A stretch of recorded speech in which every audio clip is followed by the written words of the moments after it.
Erase follows the life of Fujinuma-san Fujinuma, a 29-year-old aspiring manga artist who has tried time and time again to live his dream. After his work was constantly shot down by publishers of magazines, it is clear that Fujinuma-san has lost all hope. Despite his consistent efforts to succeed with flying colors in the industry, he has received nothing but a pessimistic outlook by everyone and disappointment. In the first scene, he gets off the train thinking about what the publisher had to say about his manga. He is an adult who is facing the realities of life, going through the motions day by day. It is evident that Fujinuma-san is experiencing some sort of depression, devoid of emotion from his hopes being crushed all majority of daily. On an everyday basis, it is evident that when one is beyond the expected sphere of being an anime artist, consequences are bound to strike on them. The particular reason behind this happening is, according to the publisher, he was lacking depth in his drawings because one has to draw to show authenticity in their work, but his drawings were not something he was looking for, therefore he rejected him.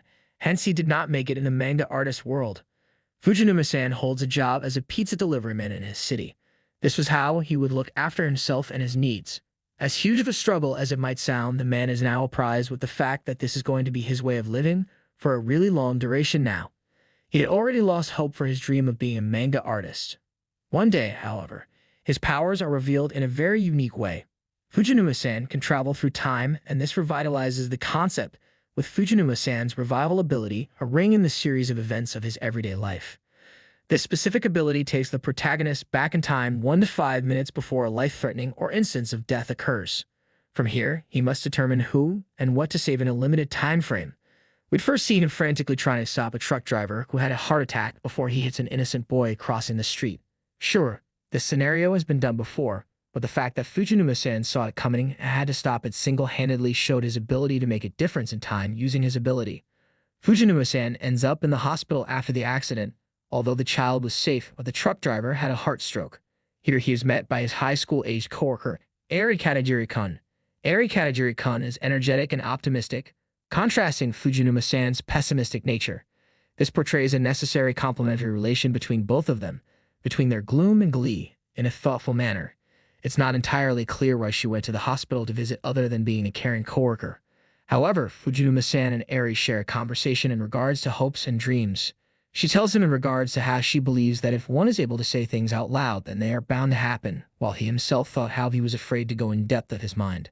He never said his dreams out loud, but their conversation ended there as she left saying that she was not familiar with him, so it only made sense if she does not tell him more. After its accident, Fujinuma-san's mother, who had come to look after him after the accident, decided to live with him for a little while, but beforehand she had tried to pay him a visit in his hospital, but he was not there. After some son and mother banter, he reluctantly agrees to let her stay. Although he did try his best to let her stay in a hotel, she thought it would waste her money. Later that night, while watching television which was airing the news of a child kidnapping, Fuji's mother mentions an incident from Fujinuma-san's past, something he would like to forget. Back when he was a child, 2 of the protagonist's classmates were abducted and murdered by a man he thought was a friend. Before the murder kidnappings, Fujinuma-san had an opportunity to talk to one of the classmates, but left her alone because he did not know how to talk to her. For this, he still blames himself for not approaching her and thought if he did, that would have saved her. Her name was Hinazuki Kaio. It had been years since this incident took place and he blamed himself.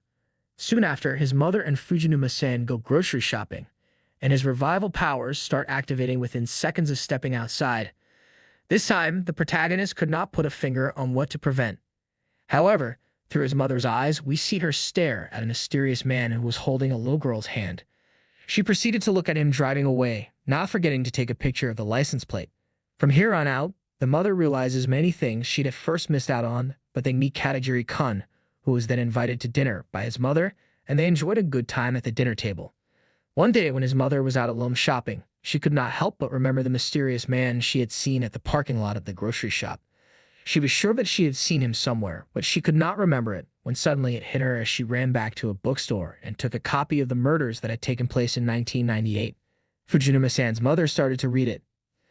Upon searching more, she realized that the man who was arrested for the crimes might not be actual killer and was framed. She was regretting not believing what her son was saying years ago.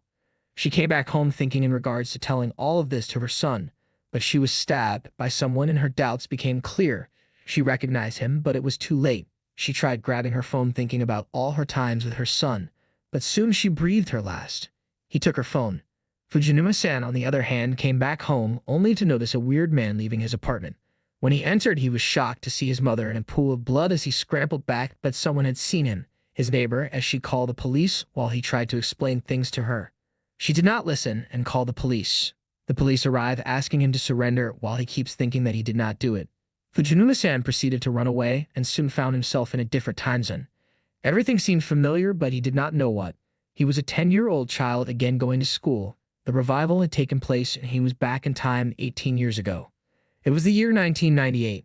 He did not understand what was happening and why the revival had brought him 18 years back. He slowly started realizing what he had to do now that he could change the future. He had the chance to fix everything, which would eventually lead him to save his mother and Hinazuki Kaio from getting murdered, as he would get closer to Hinazuki and try to keep her safe. He realizes that if he changes history, then he could change the future. Hinazuki Kaio was shown as a girl who is of the antisocial sort. She is isolated, is not very conversational, and often spends time alone in the local park, avoiding the idea of going home. This is the girl that has been plaguing Fujinuma-san's mind for 18 years, and we see how much her disappearance affected him.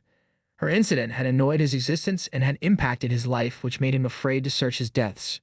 Fujinuma-san was determined to make sure that he can change the future. He did not want to have to go back to that world if he could help it.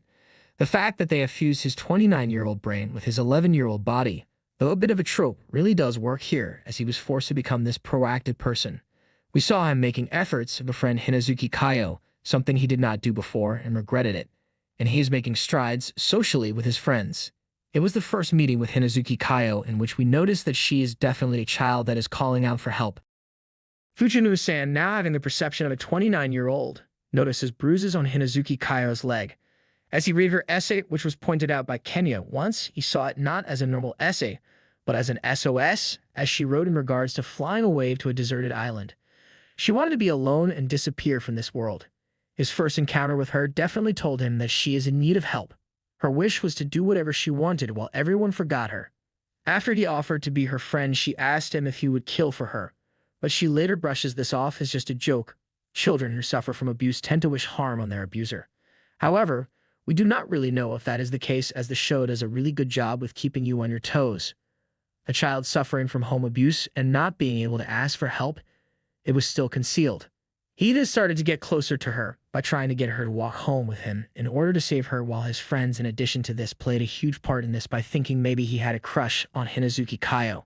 Kenya, who was in addition to this a quiet kid, told them to not annoy Fujinuma-san that much, although he once tried to question Fujinuma-san about his behavior towards Hinazuki Kaio because he realized that it had some bigger reason. Fujinuma-san told him it was nothing serious. His friends would cheer him on as he further investigated how to mark the day of her murder. During that, he realizes the meaning of real friendship and started to enjoy his time with his mother, as he had completely forgotten in regards to those, while he asked his mother on dinner table once if he could throw a birthday party, to which she nodded, in addition to this being a bit surprised since he had never asked her for such a thing and thought he had found a girlfriend. In his first time period, Satoru was basically an incarnate, wasting his days delivering pizzas as he lamented his poor choices and life goals. Even his special power represented the regrets of the past, as he was literally just able to take back one tiny bad decision at a time. His first timeline was brought to life through wonderful incidental conversations and great character acting, with Satoru and his mother sharing a familial rapport far more believable than a majority of anime relationships. Satoru's world feels sad and real. Fujinuma-san began to piece together the exact details of Hinazuki's disappearance, reasoning that the particular reason behind this happening is her being easy to locate and not having any friends, so no one would notice until it was too late. She died at 10. Hinazuki Kaio had to have been abducted sometime between March 1st and her birthday. As small scenes at school played out, Fujinuma-san began narrowing down the potential death window, while in addition to this doing his best to protect Hinazuki Kaio in the meantime, eventually learning he had 11 days to save her. He needed to come up with a plan as quickly as he could. That narrative clock was given further significance through a meeting between Fujinuma-san and his teacher, where he learned there was already a case being built against Hinazuki Kaio's abusive mother. The gears of this story all feel natural, and its overall structure feels very tightly composed as the 11-year-old boy tries to keep his friends safe from a murderer. During the early scenes of this day, where Fujinuma-san found himself pitted in an ice skating race against his classmate Hamada, were a classic example of how good creating a sense of place is important. They again made the same mistake by repeating the past. According to Fujinuma-san, he did not deserve to win despite being ahead of him. However, he purposely slows down while everyone cheered for Hamada to win, but he failed to realize that he repeated the past. These letterbox scenes out in the cold feel grounded and real, along the lines of legitimate childhood experiences. They are not idyllic and soaped in nostalgia. In fact, they feel a little claustrophobic, with the busyness of children's movements and the constant pressure of the main character's peers creating a sense of slight but constant unease, as everyone was cheering for their friends while Fuji's friends tried to tell him how good he did. Hamada was not impressed. Fujinuma-san's small world feels stuffy and uncertain and more than a little dangerous, along the lines of he could screw up at any time with real lasting consequences. That feels more harder for someone in their childhood to me than a show framing it as the best years of your life. He had to save a girl from dying, although he now had a perception of an adult. One particular scene where Fujinuma-san is attempting to learn Hinazuki Kaio's birthday from the teacher's lounge rides entirely on one building note, as he was willing to go to any lengths to save Hinazuki. Fujinuma-san attempts to make up for lying to Hinazuki Kaio, which did not turn out well, and his friend tried to get him to go with her, but he refused. Fujinuma-san runs into Yuki-san in a park where he was looking for Hinazuki, but met him instead, which makes him realize how he was actually a nice person and how his use of words was perfect for children. But he also remembered what the police had asked of him during the first time, that if he had ever given the impression of a nice guy and whether something about him made him uncomfortable.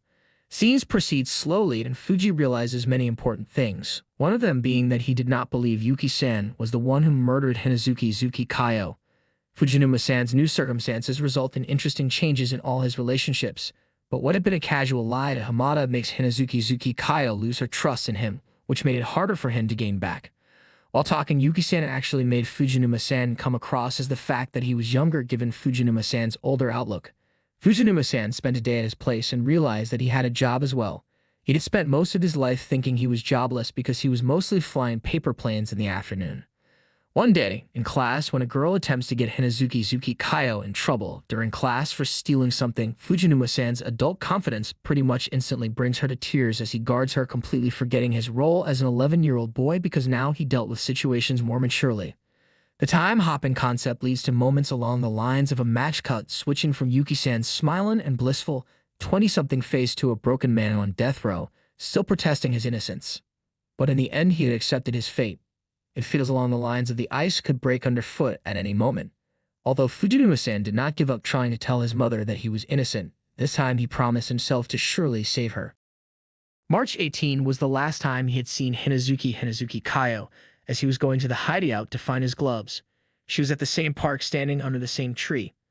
Fujinuma-san had, in addition to this, seen Yuki-san staring into the river at nearly 6 p.m., making him think that maybe he was missing out on some details, but he refused to believe that Yuki-san would murder a child, and when he crossed the park again, Hinazuki Kaio was gone.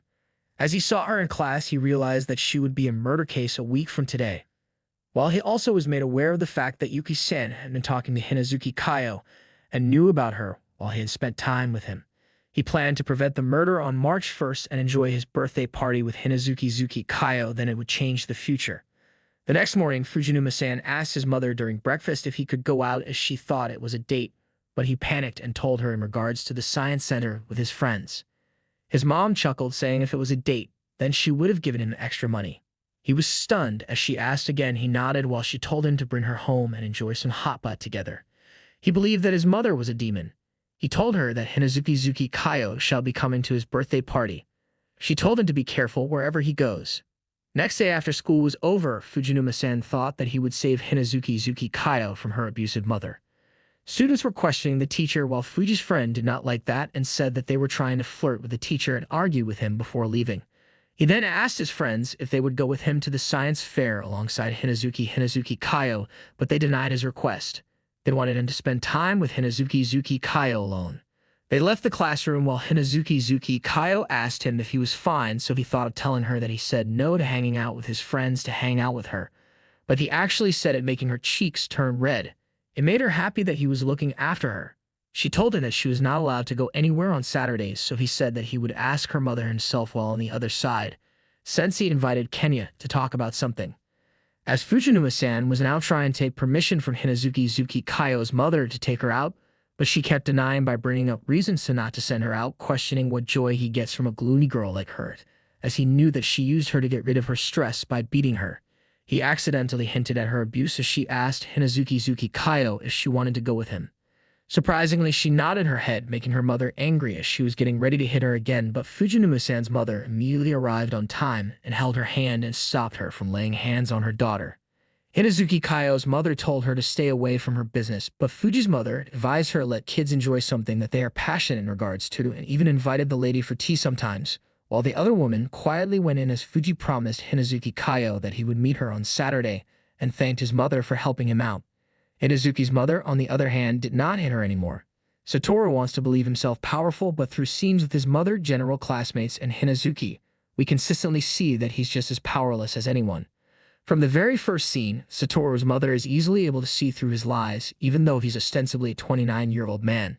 And when Satoru makes his silly speech to Hinazuki's mother, it's again his own mom who rescues him. When Satoru tries to call a jealous classmate on the way she looks down on her peers, she readily chastises him for trying to look cool, seeing right through his ostensible maturity. And when it comes to Hinazuki, Satoru sees himself as a savior in a way an actual adolescent boy might very well might. She told him that she was glad that she followed them home after work, and in addition to this complimented that the girl was wearing nice clothes while he asked his mom if he knew what was going on there. But she took a guess. She was a news reporter once. She knew what was happening with her at home. His mother called Hinazuki Kaio cute, making him blush as she advised him not to give up. It was Saturday, February 27th now as he realized that Hinazuki Kaio's mother had not been thinking in regards to hitting her. They were now at the science center and he was telling her in regards to everything while she realized that they were alone. He asked if she would go along with him to the planetarium, but she denied it while he went to the bathroom feeling deja vu along the lines that he had been here before. Somehow, he had lived this life before. When he went outside, he called her out as she was looking outside of a window and thanked him for inviting her and asked him if he knew that she was along the lines of this place. He looked at her and again felt the same feeling and realized that they have had the same conversation before. 18 years ago, he ran into Hinazuki Kaio right here in the science center and had a talk. She started to walk away as he realized that he had been repeating the past while trying to change it, so he thought in regards to it while walking after her. He believed he could change her future. She then told him that she was glad to take the courage to come here. He was worried if he had been taking the wrong steps in order to save her, but instead he was pushing her to her death. They were interrupted by a bunch of people calling them they were his friends. All of them laughed and smiled. But Fujinuma-san, in addition to this smile, thinking that a change had come. The next day at school, Fujinuma-san was waiting for her to come. She finally came and greeted him as he called her pretty out loud while everyone hooted and chuckled at them. He did not realize what he had done. Soon class started, and he knew her murder day was tomorrow. He had to be careful and save her. Soon, all of the students went home as he walked back with Hinazuki Kaio, telling her that he would pick her up tomorrow. She nodded, but her mother arrived, so he left her there while both of them watched him go but left his house early the next day to pick her up. His mother was surprised. It was March 1, 1998, the same day where she had disappeared and later found dead in the snow. He rang the doorbell as she came outside while both of them went to school together, and he mentally promised to take care of her. Her mother watched them go with complete silence. They held hands as his friend applauded him, and his friends called him confident for doing this. He realized that she was targeted. The particular reason behind this happening is she was at all times alone at the park, but this time things would be different as he would keep her safe.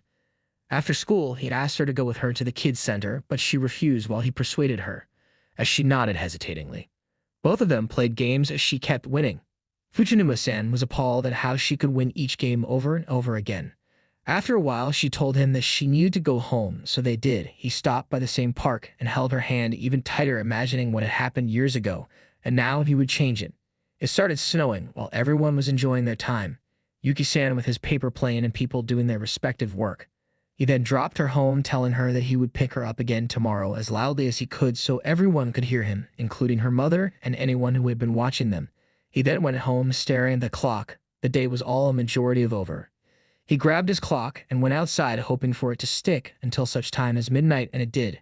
He was happy that he had changed history and saved Hinazuki Kaio. The very morning his mother woke up as he greeted her, making her question the time, but he had already left. The particular reason behind this happening is he wanted to be early to pick her up while she kept calling after him to at least have some breakfast. He was not able to sleep and wanted to meet Hinazuki Kaio as soon as possible to see if she was still alive and safe. He ran as fast as he could. She came outside and saw him waiting for her, calling him stupid. He was waiting for her for hours now. Soon school had ended as everyone was excited to go to Fujinuma-san's house to party, but the teacher called Hinazuki Kaio and Fuji to help him with something. He groaned while lifting up the boxes as Hinazuki Kaio said that maybe it was the punishment of not doing their duties properly the other day. He, on the other hand, was upset that out of all the days, the teacher had chosen this day for them to work. As they were done, they went back to grab their bags and were disappointed at his friends for leaving them alone, but then they went to the supermarket to buy things they needed. He was surprised to realize that the bill was exactly as it was the first time. He had been so excited that he used up all of his money, but this time he had friends to enjoy with and Hinazuki Kaio, not just with his mother. He was happy. As soon as they entered home, they were given a huge surprise by the confetti and his friends wishing him and Hinazuki Kaio a happy birthday. His mother helped the children as well. He realized which is why the teacher had called both of them to help as they got to know in regards to Hinazuki Kaio's birthday as well, so they bought 2 cakes. It was all planned. Hinazuki Kaio sighed, looking down, and apologized to him for not finishing his present on time as he realized the reason why she wanted to go home early yesterday. He told her that it was fine and that she could give him them later. She felt embarrassed for not giving him something. He then immediately chimed, telling everyone to gather and make 5,000 yen worth of sandwiches, making his mother's eyes double in size. All of them started making them as Fujinuma-san realized how fun it is to work together in a group and how much he had missed out on childhood. His mother was surprised that he had spent all his money. He finally realized the importance of friends and how happy he was that day. They had finished all the sandwiches in one day along the lines of the time he and his mother celebrated it alone years ago, and had finished the sandwiches over a span of time. Hinazuki Kaio blew her candles and so did Fuji. Both of them got a lot of presents from everyone as he gave her his and told her to open it. She opened it and smiled as she saw a pair of pink mittens as she thanked each and every one of them wholeheartedly. Hinazuki Kaio was finally happy to have people around her. Everyone told him to walk Hinazuki Kaio home as it was getting late while they cleaned the house. He dropped her home while shivering himself. She gave him his scarf, thanking him once again before telling him that she would give him his present tomorrow. She disappeared into the house as he smiled, jumping his way towards home, being happy that he had changed history and saved Hinazuki Kaio. He was happy, and by the time he had reached home, his friends were already gone, but he was in addition to this tired due to the fatigue he took the past few days, hence he in addition to this fell asleep. He had worked hard for the past few days to look after Hinazuki. He was finally at peace. The next day he ran to school as he was getting late. Soon he came inside, so the teacher did not mark him as late, but to his horror, Hinazuki Kaio was late. The day after his birthday, she did not fulfill the promise they had made. She did not come to school. He was worried for her because he thought must have happened to her. Fujinuma-san ended up running over to Hinazuki Kaio's house, where he found that she was not in the shed, but that an adult man had visited it some time in the last day. In the forthcoming happenstance to that, a couple shots from inside the house gave the game away. Hinazuki Kaio was already dead. Her parents were along the lines of being responsible, and they were unsure of how to deal with the situation. It's beginning to seem along the lines of that Hinazuki Kaio's situation might have just been conveniently close to the serial killings time-wise, and that her parents only got away with murder. The particular reason behind this happening is of the other killer on the loose. The footsteps showed him that it snowed a few days ago, which meant that the killer had been there the entire time. The following events played according to what Fujinuma-san had expected, with all of the adults of the community working together to keep the kids from realizing the gravity of the situation. They did not know who did it yet, but they had to make better adjustments and do everything in their power to prevent it from happening again. This was said by a friend of Fujinuma-san's mother, reflecting the ultimate failures of this world's adults. The police and news organizations only act after some horrible thing has happened. The adults were not capable of mental aspects or unwilling to intervene in Hinazuki Kaio's life, even though they knew she was being abused, reflecting a cultural climate where sticking out or prying simply is not done, and after the horrible deed has happened, the only response is the kids should not have to remember something along the lines of this. What the world should be like in this situation is very different from what it is. And instead of engaging with the real problems, people simply maintain a veneer of civility that could barely even fool a child. Contrasted against the show's larger social implications, the scenes between Fujinuma-san and his mother reflected his own very specific problems. Realizing her son was blaming himself, his mother tried to comfort him by saying thinking it's your fault after the fact is pointless. There's only so much one person can do. These are important messages to take to heart, but in the context of Fujinuma-san's power, they basically just twist the knife. Fujinuma-san's power is in truth a kind of curse. In real life, you have to accept that things happen and grow past them and do better next time. But Fujinuma-san's power is the embodiment of if only he had did this and this differently, everything would be all right. It is essentially the supernatural version of never growing up, of never learning you must make peace with the things you cannot change. The next day when he was in class, the teacher told them that Hinazuki Kayo would not attend school as she was now at her grandmother's place in Sapporo. Everyone gossiped in regards to it as Fuji's friends told him that it would be okay. But in actual fact, that was not the case. The teacher had told him to go along with him.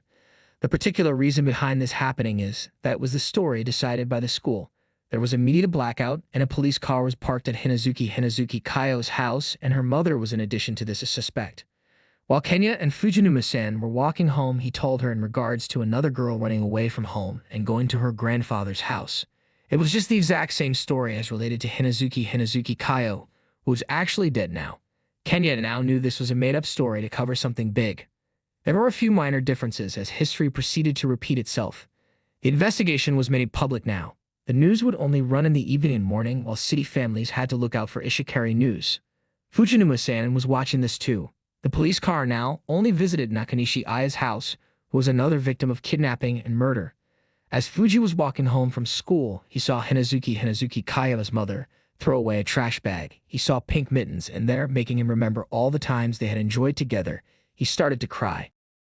He started to run back home as his vision got hazy. Suddenly, he was somewhere else. He looked around and saw that he was back in the year 2006, the night his mother was murdered. He saw the police cars driving by who were looking for him. He was upset at himself for not being able to save Hinazuki Kayo or his mother, and now he had only one choice, and that was to run away. He hid under a bridge as it was rare for the news to be aired now, he thought in regards to why his mother was murdered. He thought that maybe a particular reason behind this happening is she had realized who the culprit was. He remembered that her phone and bag was not there, so the culprit took it. Chances were he killed her so she would not tell anyone about the real killer. The next day, he went to a shop thinking of trying to get some good sleep somewhere, so he went to Katajiri-kun's house. Her brother welcomed him and gave him food, telling him to stay as long as he wanted. He then went out to grab some beer. Fujinuma-san turned on the television and the news of him killing his mother had already surfaced. He saw the police outside the house questioning Katajiri-kun's brother, so he decided to run away. He jumped over a wall and fell down. Someone found him. It was Katajiri-kun. She grabbed his phone and told him to turn it off or they would track him. She then told him to get on her bike so she could help him. He did. Katajiri-kun made him stay at her place as he told her to not to get dragged into this, or does she know what happened, but she believed in him that he would not kill his mother. She felt pity for him. The particular reason behind this happening is he had lost his mother, but he could not even grieve properly. She then showed him the book he had left at work the other day and told him that she had read some of it and realized the tragedy had happened in his hometown. She cried when she learned that Hinazuki Kayo died at the doll festival, making Fujinuma-san confused as she told him that the doll festival is on March 3rd, which was the same day she died. His eyes widened. She then told him not to leave the room while she returns the bike to work. He nodded. Fuji got hold of the book and realized that he could still change history if he could go back in time. The next morning, he woke up to a note from Katajiri-kun, who was off to work, and told him that her family was gone and would not be back till 8 p.m. She told him that the house and bike keys were next to the clock. He went out. At the pizza place, the male co-worker was talking to someone in regards to building a route in a school commercial area which had been of great use. The man was happy to know about it and praised his father's business as well. Katajiri-kun was off duty now and bid them farewell as she was taking out some pizza for a friend. He questioned if it was a girl, but she'd have left. He had a liking towards her while the other man called her cute. Katajiri-kun was still a minor. The other man excused himself as he watched Katajiri-kun walk away. The manager came after her and offered her the bonus, telling her that he could not believe that Fujinuma-san could kill his mother. She'd agreed and he promised to help him if she ran into him. On the other hand, Fujinuma-san was looking through the book of murders and prominent suspects. A man was taken into custody there years ago in the city, but he had maintained his innocence. He was getting somewhere. He then went back to Katajiri-kun's house sneakily, but the manager had seen him and proceeded to call the police. However, Katajiri-kun came there on time and snatched his phone, being disappointed in him, while he reasoned that he was worried for her. She broke his phone and punched his nose, shouting at him for lying to her and not being clear in regards to his intentions. She then begged him not to call the police at the house of the people who were taking care of her, if he actually cared for her. Both Fujinuma-san and Katajiri-kun were now sitting under the bridge, as the house was not a safe place anymore. He asked her if it was her family home, so she told him that her brother and his wife lived there. Her family lives out of the country. He then asked her why she trusted him. She believed he could be trusted and wanted to. She told him that once her father was caught guilty of stealing some chocolate when she was a child, but the owner asked him to apologize and would let him go, but her father refused and the police were involved. He got suspended from his job and got a divorce. She knew he had not stolen it. Her father left the house, but her mother never believed him. That was why she wanted to trust him. He told her to go to the police and give a false statement that he threatened her to hide him. She refused to do that and went back to grab some clothes for him. While packing, she wondered if the manager had told the police anything. Her phone rang. There was a message that asked if Fujinuma-san had found his mother's phone. She realized that it was from the killer. Just then, smoke seeped through her door, and a loud blast was heard. Katajiri-kun was lying on the floor. Fujinuma-san ended up in front of Katajiri-kun's house, which was burning down to the ground, so he immediately ran into the house looking for her. He found Eri lying on the ground and helped her down while she slipped her phone in his pocket so no one would be able to track it down. Just then, the manager arrived, telling him to run away through the back door while he takes the credit of savings. While Fujinuma-san immediately went outside from the back door. Eri was not wrong to believe in Fujinuma-san, as he proved by leaping into her house to save her. And in the end, even her initial belief in the manager seemed to be rewarded, as he in addition to this arrived and gave Fujinuma-san a chance to escape. Fujinuma-san was now sitting somewhere secluded thinking about how his actions ended up with Katajiri-kun in the hospital, but he also realized that the murder had framed him for his mother's death as well as for committing arson. He was trying to play smart, but that also made him understand that he knew Katajiri-kun personally. He checked her phone and read the text as he tried hard to think who would help him at this time, until he rang someone up. The man recognized him and invited him over to meet. He'd arrived at a local tea shop. He Fujinuma-san's mother's old friend at the TV station, whose number Fujinuma-san found on the scrap of paper back he'd found earlier. Both of them continued to talk as the man told him that he believed he did not kill his mother. Fujinuma-san looked at him and recognized him, for he was the same man who had come to meet his mother when Hinazuki Kayo was murdered. He believed that his mother would not raise a serial killer and took him to his office, where he explained to him about the tactics of the serial killer, which was to commit murder in such a way that a lineup of suspects were created and the real murderer would be left unattended. That is exactly what he did with Fuji. He proceeded to explain to him about what had exactly happened 18 years ago. Hinazuki Kayo was at home the night of 2nd March, but when she came home from the birthday party, her mother and her boyfriend beat her up and threw her into the shed, where she died naturally from freezing. But on the flip side, there was a suspect, Yuki-san, because he had been reported to be talking to a primary school student randomly, while some people in his neighborhood believed he was a pedophile, while they found some books regarding it at his place as well. Fujinuma-san knew all of that was a lie knitted by the murderer. Yuki-san was in jail on a death row, but he still had not pledged himself guilty. Either he'd kidnapped her from the shed because the shoe prints there matched his and took her with him, then killed her, returning her to the shed. His mother's friend told her that when Hinazuki had disappeared, her mother had called his mother thinking she had him, but then more cases were reported in nearby cities, diverting attention. That one piece of oversold visual storytelling stood at odds with the rest of the situation. It explored the importance of trust and believing in others. I mentioned previously how the way Hinazuki Kayo's mother was able to get away with abusing her daughter seemed framed as reflective of a society where people no longer felt along the lines of true neighbors, and that message came through clearly in the ways this episode contrasted the clear danger of a serial killer with the need to believe in the people around you. Ari's mother is redeemed when she chooses to believe in her daughter, and thus become a shield for her. Fuji then goes through the computer told him by the man to understand who were the prime suspects, and that is when he gets a call from Katajiri-kun. He would meet her at the usual spot. And when Fujinuma-san visits a park and helps some boys with a paper plane, he realizes he's taking on the role of another Yuki, complete with suspicious mothers whispering in regards to what an adult is doing here at this time of day. There are villains out there, but a society that has lost any degree of public trust may not be able to find them. The degree to which Fujinuma-san's journalist acquaintance can be trusted is unclear. His actions this week seemed genuine, but again, a blinking red eye really is a giveaway, and Fujinuma-san actually finds himself taken in by the police when he meets with Eri again, where both of them sit down to talk about what the criminal is up to, and who could it possibly be since he knew Eri, which meant she has seen him. She told him that she suspected a city councilor who would often come to the restaurant, and the manager treated him with respect. As Fujinuma-san described a cynical old manga plot he once wrote in regards to a Grim Reaper who tries to make up for a mistake, but only makes things worse, Eri chided him for his negativity. The stuff in regards to hurting other people is just the Grim Reaper's impression, she said. The future is, at all times, full of possibilities, and Fujinuma-san in return this positivity to the last, telling Eri as he's dragged away that he is glad he trusted her. Fujinuma-san's thoughts of childhood heroes resolve. Is it not hard fighting all on your own? Either we all trust together, or we all fall apart. As he was getting escorted by the police, he caught a glimpse of a red-eyed man who was watching him from afar. The blue butterfly appeared again. As Fujinuma-san is led away by the police, he pleads with whatever force gives him his power to send him back one more time.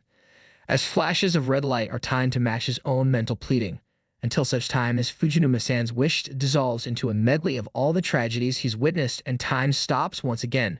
Fujinuma-san's second journey into the past opens in total silence until Fujinuma-san turns and realizes he's back at the museum with Hinazuki Kaio once again. When Fujinuma-san first got home and saw his mother again, the camera hid his tears, instead revealing his joy at seeing his mother purely through her reaction. When Fujinuma-san is briefly uncertain whether Yuki is the good person he hopes he is, he decides to tell him about Hinazuki Kaio spending time with his group, making Yuki-san smile happily. He realized that he was a good person and the killer took advantage of him. While at school, Kenya has a talk with Fujinuma-san because his mature behavior has been bugging him, so he asked him what had happened or whether it was actually Fujinuma-san. Kenya was the only person who had seemed to notice the differences, and he contemplated whether to tell him or not. Both of them told each other what they knew. Kenya also wanted to help Hinazuki, but Fuji did. In addition to this, Kenya had realized Fujinuma-san had undergone some sort of personality shift, and as Fujinuma-san laid out his plan and Kenya pledged to help, the scene gave off the impression that even compared to adult Fujinuma-san, Kenya is still wise beyond his years. When Fujinuma-san stated his desire to be a hero, Kenya replied, "You don't become a superhero after achieving results. You already are one." Kenya's philosophy seems much more along the lines of lie to serve him well in life than Fujinuma-san's constant fretting over finding the perfect answer and making sure he has absolutely no regrets in life. In contrast to Fujinuma-san's careful time alterations from his first attempt, this time he decided to go for broke, entirely removing Hinazuki Kaio from her mother's life as soon as the party was over. He called the police over at Yuki-san's house by throwing a rock at the window so it could be guarded, while his demons got the best of him as he tried to push Hinazuki's mother off the stairs. But Kenya told him to not lose himself in the process and not get arrested. He talked him out of it. His abduction of Hinazuki Kaio was heavy with that strange sense of nostalgia that gave the early episodes such a weird charm. Small shots of Hinazuki Kaio steepling her toes after admitting what a nice time she's having, or broad cuts of Kenya and Fujinuma-san, who were bonding. Hinazuki was actually happy while Fujinuma-san's mother was suspicious of him. He had given place to Hinazuki in an old abandoned bus where he would check on her from time to time. 3rd March was evident as the teacher's prying eyes noticed Hinazuki's absence in class and the look on Kenya and Fujinuma-san's face. But later that night, someone came into the bus, waking Hinazuki up as she thought it was Fujinuma-san. What an intruder in Hinazuki Kaio's hideaway prompts Fujinuma-san to find her a new shelter. The show absolutely nails its articulation of her trauma. By revealing the harshness of Hinazuki Kaio's life through its consequences more than its reality, this sad and gentle episode shined. A man had gotten into the abandoned bus, but thankfully he had only dropped some stuff there as Hinazuki remained quiet. While Fujinuma-san's mother gave him extra food to take with him since he was going early to school these days, she'd had a suspicion. He gave the food to Hinazuki and went off to school, where the teacher was also suspicious about Hinazuki's absence. He then talked with Fuji, who then lied about going to her house but was never invited in. The teacher told him that they would call the Child Protection Services. Later that night, the teacher along with officers went there, but there was no one home. Her mother had run away. Hinazuki Kaio, on the other hand, told Kenya and Fuji and Kiyatu that someone came to the bus and it terrified her. They had left a bag. When Fujinuma-san and his friends investigated the supplies left behind by the mystery man, they discovered the paraphernalia of the killer himself: ropes, masks, tape, and all the rest of it. And so, deciding it was time to lean on the one other person he could trust, Fujinuma-san brought Hinazuki Kaio back to his own house. He decided to take her home with her, so he did. He explained everything to his mother, who seemed proud of her son, and invited all four of them to eat. Fujinuma-san's mother did everything she could to make Hinazuki Kaio feel safe and comfortable. It was clear that Fujinuma-san's mother knew what was going on, but she trusted her son. His equal trust of her was reflected in his choice to bring Hinazuki Kaio to his home. But when Fujinuma-san's mother reached out to her, she flinched. Hinazuki Kaio has been taught not to trust anyone, taught that an extended hand generally means violence and that adults are never truly looking out for you. That is not a lesson that is easily unlearned. Over a warm dinner and long bath, Fujinuma-san's mother slowly tried to unknit the emotional violence that had been done to Hinazuki Kaio. It was clear in the small degrees of shock Hinazuki Kaio kept expressing in every kind gesture, or the way she initially tensed when Fujinuma-san's mother lightly punched her son, before realizing the two of them were just playing. And this revelation of kindness reached its climax in the morning, when the sight of a real breakfast from a loving parent made her recall all her own lonely mornings, and brought her to tears. Mornings where she had plain bread or a few nickels, but nothing more. The sounds of her sobbing were heard as she thought back on all she had suffered and suddenly realized everything she had missed. Hinazuki was now taken to her mother's place, where she was already breaking things in anger as she saw her. She immediately proceeded to hit her, but Hinazuki held her tightly. Fujinuma-san and his mother called her out for calling them kidnappers when she had not even looked for her missing child for 3 days. But the woman grabbed a snowplow and was about to hit her as a cut formed on Fujinuma-san's mother's head. She remained still. While Akemi proceeded to pull Hinazuki off of her, she fell down. The Child Protection Services came there and told her to come with her. But she called Fujinuma-san and his mother out for kidnapping their daughter, but it backfired when they asked the same question. The lady was getting aggressive as she dragged Hinazuki with her.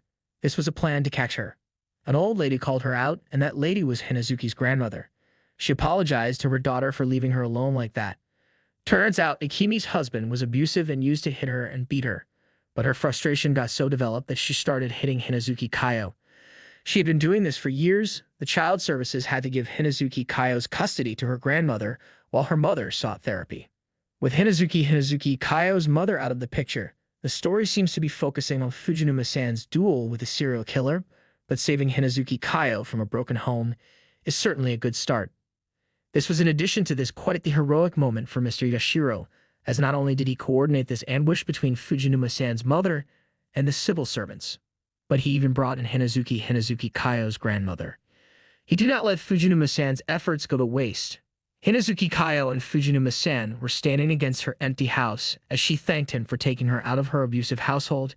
She finally was happy and then retreated along with Yashiro's car as Fujinuma-san ran behind the car. As the essay Hinazuki had written started replaying, where she wanted to be free and happy and go wherever she wants to. He continued to run after the car as it zoomed away, knowing he would miss her. He had not been active in class, but now that Hinazuki was out of the picture, he had to look after others. Fujinuma-san has been attempting to make sure both Hiromi and the girl going to a nearby school would be safe from the killer. Fujinuma-san's methods here seemed fairly questionable, though Hinazuki Kaio's situation was so terrible it demanded immediate intervention. It seems along the lines of protecting these two from the killer won't really change the nature of the situation.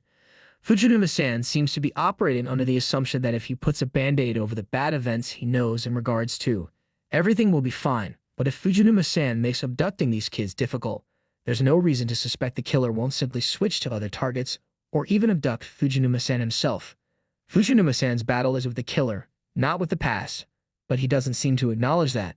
Fujinuma-san's questionable methods included learning the schedules of both these girls so they could be safe. He had to drop Hiromi home, but he asked advice about how to be friends with someone you are unfamiliar with, and his mother gave him advice. At one point, a car ride shared by Fujinuma-san, his mother, and Mr. Yashiro seemed to strongly emphasize the idea of Yashiro as his surrogate father. When Fujinuma-san looked along the lines of he was pretty much on the verge of asking Yashiro to date his mom. The moments of camaraderie between Yashiro and Fujinuma-san were a consistent pleasure this week, but that particular scene ended on a somewhat ambiguous note, as the reveal of Candy in Yashiro's dashboard simultaneously offered a silly bit of characterization and in addition to this stood as a weird warning sign. Considering there's a serial killer who targets kids on the loose, having one of the show's only major adult characters reveal he's got an improbable supply of candy in his car seems along the lines of a bit of a tell. The unquestioned bond between Fujinuma-san and Hinazuki Kaio has up until such time has now been the real emotional core of the show. He hoped a bright future for her. Now he'd have finished saving 2 more people. The serial killer thought Harumi is a girl. As Fujinuma-san explained his theory to his friends, Kenya responded with a firm, "You trusted me enough to tell me in regards to it.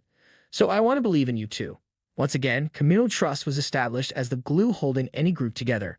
As long as Fujinuma-san's relationships with Kenya and his mother remained unhinged as they promised to help him with his ideas. It was a disaster that's been a long time coming, in retrospect. Outside of Yuki himself, basically the only potential suspect has been Mr. Yashiro. Kenya, Hitomi, and Fujinuma-san were now trying to become friends with Aya Nakanishi, but the more they tried to intermingle with her, the harder it seemed, so they decided to keep an eye on her through their hideout. Kataru told her to come and check the hideout herself if she felt like it was a childish place. To their surprise, Aya Nakanishi actually came, and soon enough her and Kataru became close enough for Fujinuma-san to not to worry about her. But Hitomi informs Fujinuma-san that their classmate Misato had been a loner ever since the lunch money situation happened. She had no friends. Fujinuma-san felt bad and decided to talk to her again because he did not want her to become the next prey of the killer now that she was alone and did not have friends. The serial killer had already lost 3 of his potential prey. He knew he would try to find a substitute for them, and surprisingly, Misato was a perfect choice. He then went after her at the hockey tournament all alone. He tried to follow her to the back of the area, but it seemed like she had left since Yuki-san's catering truck was there.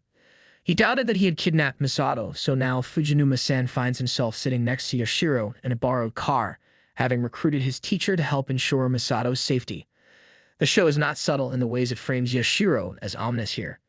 Yashiro has to force Fujinuma-san's seatbelt close, and then he goes off into a villainous monologue in regards to how both good and bad deeds are based on a desire to get over a defect in yourself.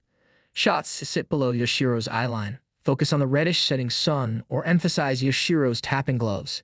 And then, in a line that may well coin hack writing history, Yashiro makes his grand reveal when Fujinuma-san tries to look for candy, but he says that there is no candy in there. After all, this is not my car. Yashiro opens with an evil smile, worthy of the majority of melodramatic scenery chewers, and shows Fuji about his reality. "This is my true form," he literally actually says to Fujinuma-san, detailing his evil schemes and how he despised Fuji for coming along and wrecking each one of his plans. He told him that he had decided to return the favor when he was in his car with his mother, but he had to be sure of it, hence he used Misato as bait, and he fell for it. Favoring Fujinuma-san with one more evil grin, he goes on to murder him for revenge as he had ruined everything, and now he was leaving town. He stopped the car at a lake, telling Fuji that he admired his skills of ruining his plan as if he had seen the future. He proceeds to push the car into the water as Fujinuma-san fought for his life, calling him out. The belt would not open while his mother waited for him at home. He was now immersed in deep water and saw some moments with his mother and friends and imagined Hinazuki Kaio living a great life with her grandmother. Mr. Yashiro opened the scene with a monologue in regards to a childhood spent drowning hamsters to death. He would find utmost satisfaction in it. That ridiculous memory, coupled with the villain who was Mr. Yashiro Sensei all along, made Fujinuma-san into one of his hamsters himself. Fujinuma-san was not actually dead, as it turns out. Instead, his near-death experience left him stuck in a coma for 15 years, and ultimately traveling back to the present day on the long route. It was the year 2003, and his mother had been taking care of him for the past 15 years. Finding himself in an adult body, Fujinuma-san's internal and external voices were still mixing up, so the trials of his adult self were narrated by the child he'd at this point in time left. Amnesia is normally a pretty cheap device, but here, Fujinuma-san's confusion made a lot of sense. He had already been having trouble mixing his childhood and adult feelings back during his revival trip, and so a series of scaring memories and 15 years of being in a coma would understandably leave his identity a little muddled. He did not remember anything, and his memory was also hazy. Any incidents that might have taken place in his childhood or the life of 29-year-old Fujinuma-san were now concealed together.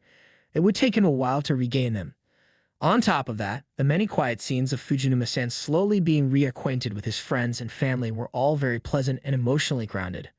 Fujinuma-san's scenes with his mother have, at all times, been some of the show's best, and that remained true here.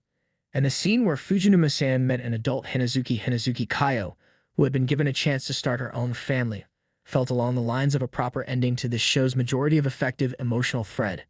She was finally happy and no longer required solitude, but she was happy and had married Hitomi. He'd also met Kenya, who seemed like had to ask and tell him many things, but he presumed that his mother must have stopped him from doing so while the doctor was amazed at his recovery. He just needed to learn to walk again. His mother's friend also came to meet him, and they had waited a long while for him to tell him what had happened. They were taking things slow. Even Fujinuma-san's new friendship with a young leukemia patient felt along the lines of a smart way to let him finally get along in his new life. Of course, Mr. Yashiro is still out there in this timeline, gathering power and saving up evil grins and waiting for his moment to strike, but Yashiro's menace was largely conveyed through more subtle means. He'd come to meet Fuji and told him that he was his teacher once and occasionally asked if he remembered anything, but Fuji had not. Fujinuma-san was on his way to meet the leukemia patient as she had surgery soon, but met Yashiro instead, who then wanted to have a conversation with him, so he took him to the rooftop as his gloves drumming on Fujinuma-san's wheelchair, an implication of relative power. He kept a close eye on it, and when they reached the roof, he had closed the door. It was a gloomy day while Fujinuma-san told Yashiro that he had regained his memories. Fujinuma-san had already told his friends about how he had finally regained memories, however, Kenya was the first one to notice. He reminded him how Fujinuma-san had spent most of his time as a kid fighting alone and protecting Hinazuki Kaio, as well as other people, Emoto included. They also know that the day of his accident he was actually trying to look after Misato. They told him not to fight alone this time as he had to believe in his friends, making him remember what Katajiri-kun had told him. She advised him to believe in himself and people. He realized that he had friends now, so he had to involve them. They were in this together. While his mother was going out to work, he had also told her, but she already suspected it to happen ever since Hinazuki Kaio came to visit.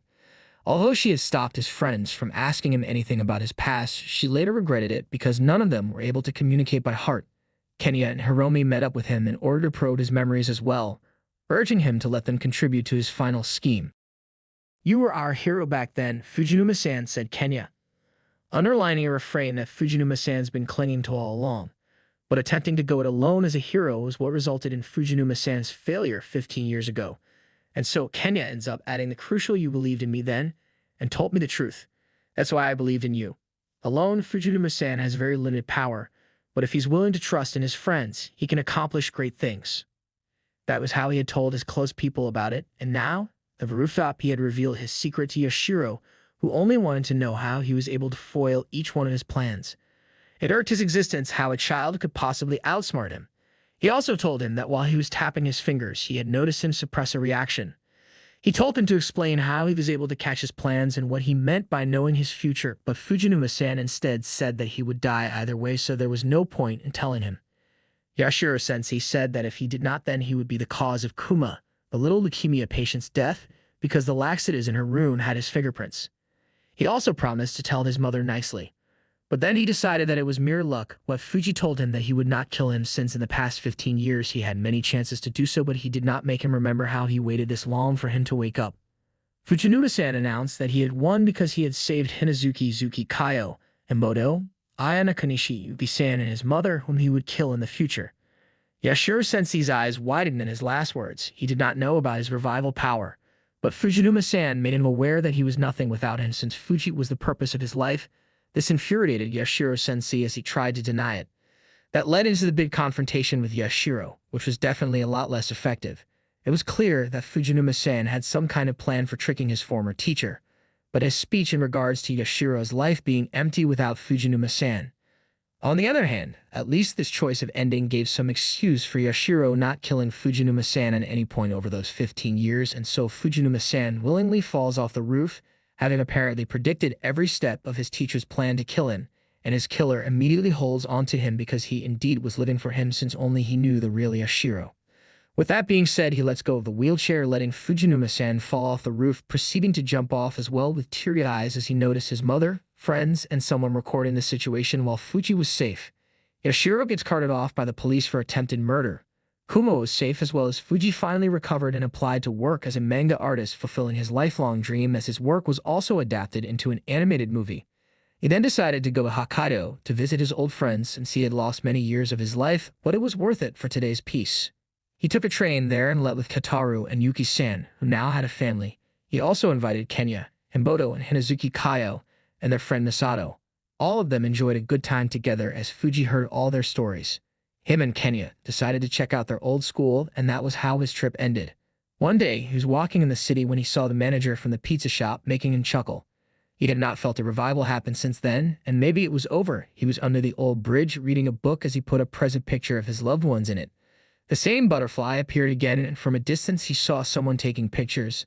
The girl came closer as he focused on her while it was snowing heavily. The girl was none other than Katajiri-kun, who was not familiar with him, but continued to stay there. He had finally changed the future. He had reset the clock, and finally understood how important it was to have people by his side. Everything was worth it.